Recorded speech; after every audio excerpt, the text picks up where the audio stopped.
Pada masa hadapan, kita akan menghadapi beberapa perkara besar yang boleh menggegarkan keadaan, sama ada ia semula jadi atau disebabkan oleh manusia, daripada perkara yang menakutkan seperti masalah nuklear dan batuan angkasa gergasi kepada peperangan global dan masalah kekurangan air. Masa depan seolah-olah mempunyai potensi bencana dan malapetaka yang sangat kritikal. Penyebaran kuman yang merebak ke mana-mana, atau di mana komputer super pintar mula menyebabkan masalah, atau bahkan ledakan besar kuasa matahari yang mengganggu teknologi kita. Ini adalah antara perkara-perkara yang boleh menakutkan kita, tetapi membuatkan kita berfikir pada masa yang sama. Jom kita lihat 10 malapetaka yang berpotensi ini dan fikirkan bagaimana kita boleh bersedia menghadapi apa sahaja yang mungkin berlaku. Yang pertama, Perang Dunia Ketiga. Potensi terjadinya Perang Dunia Ketiga menimbulkan bayang-bayang gelap ke atas manusia, memberikan momok kehancuran yang lebih mendalam daripada konflik yang pernah kita hadapi sebelum ini. Kebanyakan masyarakat menjangkakan Perang Dunia Ketiga akan tercetus bila-bila masa sahaja dari sekarang. Tambahan pula, sesetengah pakar menafsirkan kebimbangan kolektif ini sebagai isyarat bahawa kita berdiri di atas jurang potensi krisis. Walaupun pendapat mungkin berbeza tentang definisi perang dunia, ia biasanya melibatkan dua pakatan penting yang bersaing untuk ketuanan, mempengaruhi pelbagai negara di setiap pihak, terlibat dalam konflik bersenjata di pelbagai tahap. Negara seperti Korea Utara dan Rusia dengan bangganya mempamerkan kekuatan ketenteraan mereka dalam perarakan besar, menanam rasa takut kepada kebanyakan pemerhati. Jika perarakan kelihatan menakutkan, seseorang hanya boleh membayangkan potensi ketakutan yang berkaitan dengan teknologi yang tidak didedahkan. Peperangan baharu ini akan cuba memelihara nyawa askar. Sebagai contoh, kenderaan udara tanpa pemandu atau UAV ialah pesawat yang direka untuk beroperasi tanpa juruterbang atau penumpang. Kenderaan ini secara sepenuhnya atau sebahagiannya berautonomi, biasanya dikawal dari jauh oleh manusia.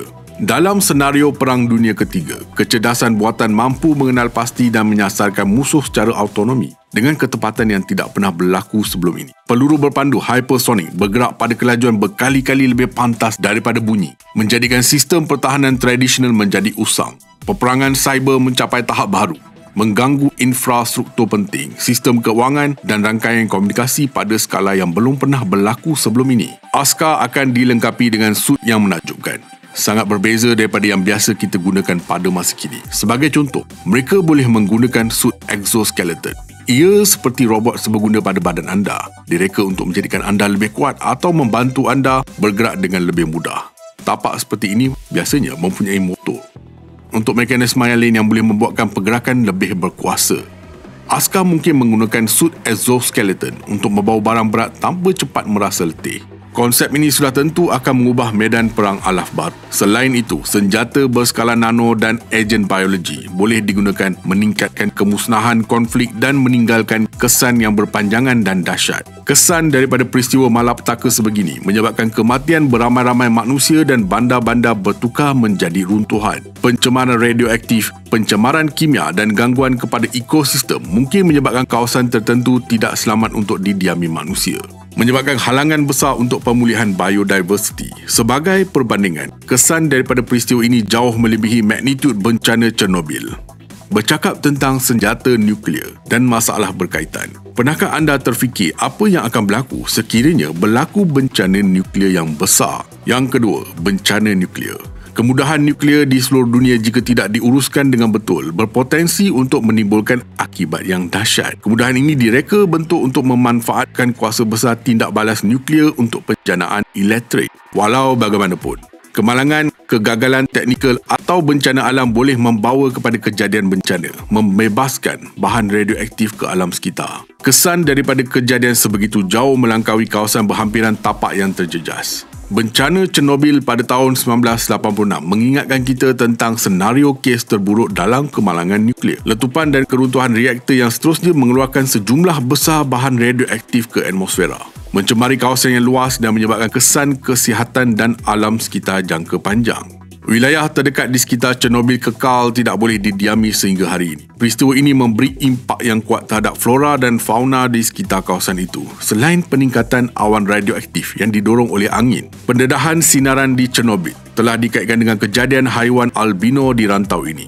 Ini termasuk burung albino, tikus, dan serangga. Mutasi genetik yang disebabkan oleh radiasi boleh mengubah pigmentasi yang membawa kepada perkembangan individu yang unik dan menarik secara visual. Pembebasan iodin radioaktif 131 semasa kemalangan itu mencemari sumber makanan tempatan, mengakibatkan peningkatan kelaziman kanser tiroid. Individu yang terdedah kepada tahap radiasi tinggi semasa dan selepas bencana Chernobyl telah melaporkan pelbagai isu kesihatan termasuk peningkatan risiko leukemia, katarak dan penyakit kardiovaskular. Untuk pulih dari radioaktif, Chernobyl perlu masa berabad-abad lamanya. Yang ketiga, asteroid pembunuh. Data astronomi menunjukkan bahawa kesan asteroid yang ketara mampu menyebabkan kemusnahan meluas berlaku kira-kira sekali setiap 100 juta tahun. Walaupun kemungkinan kejadian sebegitu rendah, akibat yang berpotensi sangatlah mengerikan. Hentaman asteroid yang besar akan menghasilkan gelombang kejutan yang besar dan haba tinggi sekaligus mencetuskan kebakaran besar-besaran, menghasilkan ribut api dan melepaskan jelaga ke atmosfera. Bukan itu sahaja, jika asteroid menyerang lautan, ia boleh menjana tsunami besar yang akan memusnahkan kawasan pantai. Adakah terdapat cara manusia boleh bertahan bencana asteroid? Jawapannya mungkin ya, tetapi anda perlu tinggal di bunker. Bunker sering dianggap sebagai tempat perlindungan yang berpotensi, menawarkan penduduk tempat perlindungan yang selamat buat sementara waktu. Walau bagaimanapun, keboleh-laksanaan untuk menampung keseluruhan penduduk global memberikan cabaran dari segi pembinaan, penyelenggaraan dan sumber. Serpihan asteroid akan mengaburkan matahari untuk jangka masa yang lama. Menyedari potensi ancaman yang ditimbulkan oleh asteroid, agensi angkasa antarabangsa seperti NASA dan agensi angkasa Eropah telah menubuhkan program khusus untuk pertahanan planet. Inisiatif ini memberi tumpuan kepada pemantauan berhampiran objek bumi dan menilai kebarangkalian impaknya dengan menggunakan teleskop dan probe canggih. Agensi ini menyumbang data penting untuk mengenal pasti dan menjejak asteroid, membolehkan pengiraan senario pelanggaran yang berpotensi. Balai cerak berasaskan darat atau bumi dan aset berasaskan angkasa digunakan untuk meningkatkan pemahaman kita tentang sebarang potensi ancaman. Yang keempat, kekurangan air. Di dunia di mana air intipati kehidupan sepatutnya melimpah ruah, statistik menunjukkan kebimbangan di mana kesan kekurangan air yang teruk memberi kesan kepada 4 bilion orang. Hampir 2/3 daripada populasi dunia untuk sekurang-kurangnya 1 bulan setiap tahun. Lebih 2 bilion orang tinggal di negara bergelut dengan bekalan air yang tidak mencukupi. Unjuran menunjukkan bahawa menjelang 2025, separuh daripada penduduk dunia berpotensi tinggal di kawasan yang dilanda kekurangan air, dengan potensi anjakan 700 juta orang akibat kekurangan air yang teruk. Menjelang 2041, 1 dari 4 kanak-kanak di seluruh dunia dijangka mendiami kawasan yang dicirikan oleh tekanan air yang sangat tinggi. Bandar utama seperti Sao Paulo, Chennai dan Cape Town baru-baru ini bergelut dengan kekurangan air yang teruk. Sumber dari Institut Sumber Dunia Amerika WRI menyatakan bahawa kemungkinan hari-hari seperti ini akan muncul lebih banyak pada masa depan. WRI menunjukkan Timur Tengah dan Afrika Utara dengan Qatar di barisan hadapan sebagai wilayah yang menghadapi tekanan air tertinggi. Persoalannya, dari mana datangnya kekurangan air? Ia adalah akibat daripada interaksi kompleks faktor manusia dan ekologi. Perubahan iklim memburukkan lagi isu ini kerana peningkatan tempoh haba berterusan yang dikaitkan dengan pemanasan global, membawa kepada kekeringan sumber air, banjir. Akibat lain daripada perubahan iklim akibat peningkatan paras laut seterusnya mengancam ketersediaan dan kualiti air. Pembaziran air berskala besar menambahkan lagi masalah, menyelahkan cabaran yang ditimbulkan oleh populasi global yang semakin meningkat. Tanpa akses kepada air bersih, penduduk di kawasan yang terjejas terpaksa menggunakan air tercemar yang membawa kepada penyakit seperti cirit birit, cacing dan taun. Apa yang mengejutkan? Cirit birit kekal sebagai punca utama kematian di kalangan kanak-kanak di bawah umur 5 tahun di negara membangun. Di luar implikasi kesihatan, kekurangan air secara tidak langsung mengekalkan kemiskinan. Kawasan yang menghadapi kekurangan air terdedah kepada ketegangan dan konflik geopolitik. Pembinaan embangan telah disaksikan di Timur Tengah oleh negara seperti Iran dan Turki untuk memenuhi keperluan air mereka yang membawa kepada akibat yang besar. Negara seperti Iraq dan Syria terpaksa membayar harga yang tinggi dalam bentuk kemarau, pergolakan sosial dan konflik. Inilah sebabnya mengapa adalah sangat penting untuk menggalakkan amalan pengurusan air yang mampan dan memastikan akses yang saksama kepada sumber penting ini untuk semua. Nasib masa depan kita yang dikongsi bergantung kepada keupayaan kita untuk menghadapi krisis yang akan berlaku ini dan menempa laluan ke arah keselamatan air. Yang kelima, peristiwa Cascadia. Peristiwa Cascadia merujuk kepada potensi gempa bumi besar yang boleh berlaku di sepanjang zon subduksi Cascadia, garis sesar utama dari utara Pulau Vancouver di Kanada hingga ke California Utara di Amerika Syarikat. Zon subduksi ini adalah tempat plat Juan de Fuca terperosok ke plat Amerika Utara. Zon subduksi Cascadia mampu menghasilkan gempa bumi yang sangat besar, berpotensi melebihi magnitud 9.0 yang boleh mengakibatkan aktiviti seismik dan tsunami yang ketara. Tidak seperti garisan sesar lain yang menyebabkan gempa bumi yang lebih kerap, Cascadia kekal senyap selama bertahun-tahun, menjadikannya sukar untuk dikesan. Para saintis memberi amaran bahawa tekanan sedang terbina di sepanjang zon subduksi Cascadia dengan potensi besar untuk gempa bumi tujahan mega. Peristiwa dahsyat yang terakhir berlaku pada tahun 1700 dan saintis percaya gempa bumi ini mempunyai selang berulang selama beberapa abad. Jika gempa bumi yang besar melanda, akibatnya mungkin teruk dengan gegaran tanah, tsunami, gegaran susulan dan kerosakan infrastruktur yang meluas. Peristiwa bersejarah seperti gempa bumi 1994 di sepanjang sesar San Andreas menggariskan potensi bahaya gempa bumi Cascadia. Walaupun peristiwa 1994 menyebabkan kerosakan yang ketara, zon subduksi later boleh mengalami gempa bumi yang lebih besar kepada magnitud 9.0. Tsunami yang tercetus boleh membesarkan implikasi, menjadikan kesiapsiagaan dan tindak balas lebih mencabar. Menariknya, penemuan zon subduksi Cascadia hanya berlaku sekitar 50 tahun yang lalu. Sebelum tu, ancaman ini tidak disedari. Pendedahan itu datang melalui lokasinya di sepanjang lingkaran api, zon gunung berapi dan air terjun yang mengelilingi plat lautan Pasifik. Bukti sejarah termasuk hutan hantu di Washington dan rekod Jepun mengenai tsunami misteri pada tahun 1700 memberikan pandangan tentang gempa bumi later yang lalu. Pengajaran daripada sejarah seperti tsunami Chile 1960 yang diukur oleh ahli seismologi menekankan kepentingan pemindahan tepat pada masanya ke tempat yang lebih tinggi untuk keselamatan. Masyarakat sedang melaksanakan sistem amaran awal, mengukuhkan bangunan dan mendidik orang ramai tentang kesiapsiagaan gempa bumi. Yang keenam, pancaran sinar magneta. Magneta tergolong dalam keluarga bintang neutron, sisa bintang besar yang telah mengalami letupan supernova. Apa yang membezakan magneta ialah kekuatan luar biasa medan magnet mereka, bertrilion kali lebih berkuasa daripada bumi. Medan magnet yang melampau ini menimbulkan fenomena seperti letupan sinar X. Dianggarkan terdapat kira-kira 30 magneta dalam galaksi Bima Sakti kita. Walaupun kiraan tepatnya masih tidak dapat dipastikan, kekurangannya adalah disebabkan oleh keadaan khusus yang diperlukan untuk pembentukannya, menjadikannya berbeza di antara pelbagai sisa bintang yang tersebar di seluruh kosmos. Beberapa magneta berhampiran bumi termasuk AXP 1E1048-59 yang terletak kira-kira 9,000 tahun cahaya dalam buruj Carina. SGR 1900 Plus terletak 1,420,000 tahun cahaya jauhnya di akilat SGR 1806 di Sagittarius. Jarak ini jelas jauh melampaui mana-mana yang kita telah terokai di galaksi kita atau bahkan menghantar probe seperti Voyager 1 dan 2. Jika anda bertanya kepada ahli astronomi, ramai yang akan mengatakan bahawa magneta adalah antara objek paling menakutkan di galaksi. Sudah tentu anda tidak mahu berada berdekatan dengannya.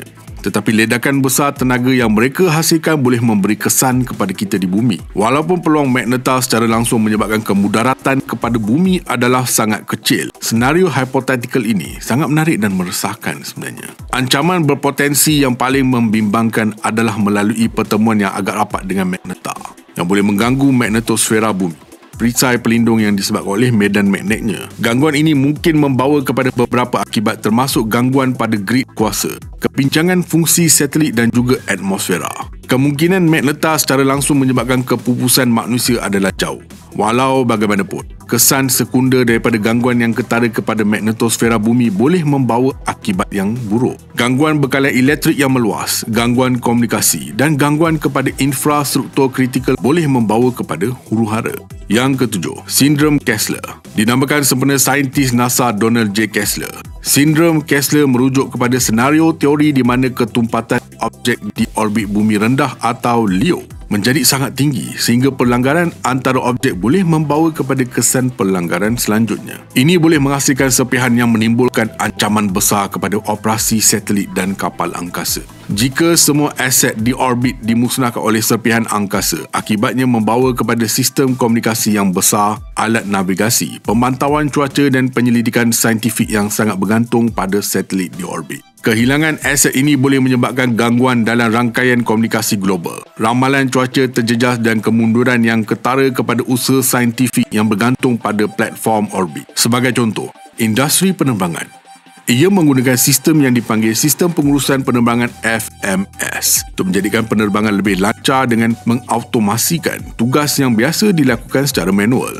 FMS bergantung pada penderia termasuk GPS untuk mengetahui di mana pesawat itu berada dan berapa banyak bahan api yang dimilikinya. Jika sistem komunikasi satelit menghadapi masalah, ia boleh merosakkan data GPS dan menjadikan sistem pengurusan penerbangan tidak berfungsi dengan baik. Walaupun kapal terbang mempunyai penderia sandaran untuk membantu mendarat sekiranya berlaku sesuatu isu, kebergantungan pada sistem komunikasi lapuk boleh menimbulkan risiko. Jika ini berlaku, percakapan antara kawalan trafik udara dan kapal terbang mungkin sangat sukar, menjejaskan bagaimana penerbangan diuruskan dan cara mereka menangani kecemasan tanpa akses kepada sistem komunikasi satelit. Juruterbang tidak akan dapat menerima kemaskini cuaca masa nyata yang membawa kepada potensi risiko menavigasi dalam keadaan cuaca yang berbahaya. Dalam industri marit, kapal sangat bergantung pada sistem canggih untuk mengemudi dengan selamat dan mengelakkan pelanggaran semasa perjalanan mereka. Bidang pertanian juga bergantung pada satelit untuk tugas seperti perancangan ladang, panduan traktor dan pemetaan hasil. Sistem komunikasi satelit berfungsi dengan lancar adalah penting untuk amalan pertanian yang cekap dan mampan, memastikan pengeluaran makanan global. Perubatan moden bergantung pada komunikasi satelit untuk pra-perkhidmatan ambulans hospital. Memahami tahap serius sindrom Kessler, agensi angkasa lepas sedang giat berusaha untuk menguruskan serpihan orbit dan mencegah sindrom tersebut. Ini melibatkan pembangunan teknologi untuk mengesan pergerakan serpihan, mewujudkan garis panduan untuk penempatan dan pelupusan satelit dan meneroka konsep inovatif seperti misi penyingkiran serpihan. Yang ke-8, pandemik global. Pandemik global yang dialami melalui COVID-19 telah menonjolkan potensi bencana yang meluas pada skala global. Pandemik COVID yang disebabkan oleh SARS-CoV-2 membawa kepada kesan kesihatan, sosial dan ekonomi yang ketara di seluruh dunia. Virus ini merebak dengan mudah melalui titisan pernafasan, menjadikan perbendaharaan lebih mencabar. Akibatnya, termasuk sistem penjagaan kesihatan yang haru biru, kegawatan ekonomi dan gangguan sosial. Pengajaran daripada pandemik COVID-19 menekankan kepentingan pengesanan awal infrastruktur penjagaan kesihatan yang mantap dan kerjasama global serta pembangunan vaksin.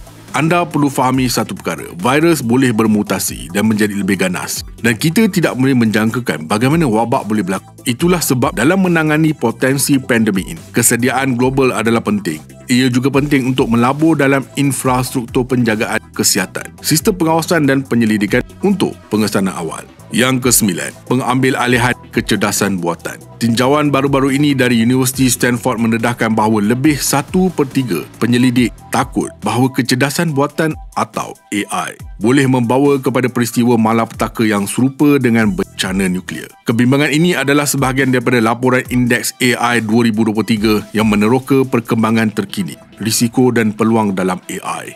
Sistem AI telah mencapai kemajuan yang luar biasa, cemerlang dalam tugas seperti menjawab soalan dan menjana teks, imej dan kod. Walau bagaimanapun, laporan itu menyalahkan bahawa sistem ini boleh mempunyai masalah seperti halusinasi, berat sebelah dan kecenderungan kepada manipulasi untuk tujuan berniat jahat. Ini menimbulkan persoalan etika penting tentang cara kita menggunakan AI. Seruan untuk mengawal selia AI telah menjadi lebih kuat disebabkan oleh kontroversi yang melibatkan AI seperti insiden yang dikaitkan dengan bot sembang dan penciptaan video palsu. Tokoh berpengaruh seperti Elon Musk dan Steve Wozniak adalah antara mereka yang menggesa agar berhati-hati, mencadangkan jeda dalam melatih sistem AI sehingga kita lebih yakin tentang kesan positifnya dan boleh menguruskan potensi risiko.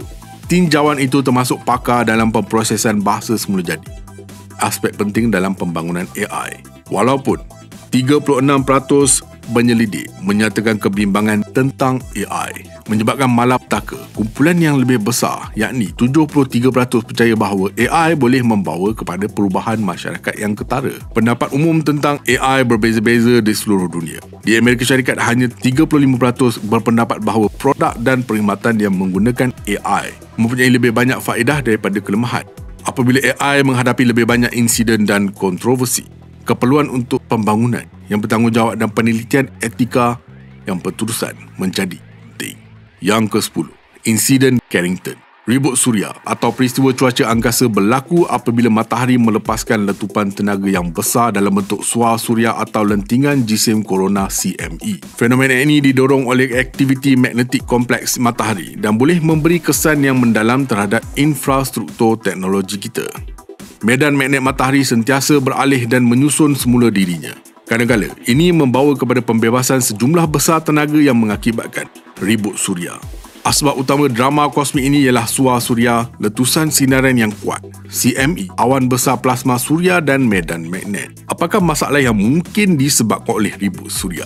Terdapat beberapa ribut suria yang boleh mengganggu medan magnet bumi yang menyebabkan ribut geomagnet. Ribut ini seterusnya boleh mengganggu komunikasi satelit, sistem GPS dan grid kuasa di darat yang membawa kepada kegagalan teknologi yang meluas. Lebih-lebih lagi, angkasawan di angkasa atau mereka yang menaiki penerbangan altitud tinggi boleh terdedah kepada peningkatan tahap radiasi. Pada tahun 1859, bumi mengalami salah satu ribut suria yang paling kuat dalam sejarah yang direkodkan, iaitu peristiwa Carrington. Dinamakan semula ahli astronomi British Richard Carrington yang mendokumentasikan peristiwa tersebut, di mana ia menyebabkan gangguan yang luas.